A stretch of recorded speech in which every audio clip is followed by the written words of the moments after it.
পবিত্র মুখোপাধ্যায়ের জীবন বিলিয়ে দিলে। জীবন বিলিয়ে দিলে কবিতা কি নান্দনিক হয়? নান্দনিক হলে তা কি জীবনের খুব কাজে লাগে? যদি বা কাজেও লাগে, কাজ শেষ হলে তবে তার পরিণাম যে কি হবে, এইসব ভাবনা আমাকে একলা গাছের মতো মধ্যমাঠে শূন্যতা দেখায়।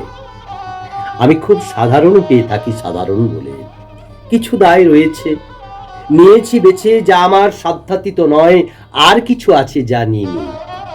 প্রিয় পৃথিবীতে অসংখ্য মানুষ আছে বা থাকবে, তবে করে যাবে তারা তাদের প্রয়োজন মতো। ভার বহনের শক্তি সকলের সমান থাকে না। আমাদের জীবনের ক্ষুদ্রতম জয় পরাজয় বড় আলোড়িত করে।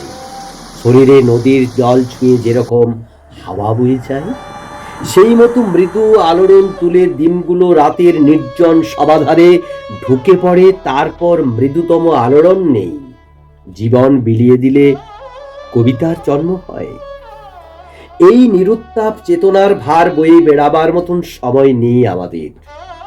আজ পৃথিবী বিষাক্ত আর বাসি হয়ে গেছে, তবুও তো নতুন জন্মের দিন প্রতিদিন ফিরে ফিরে আসে।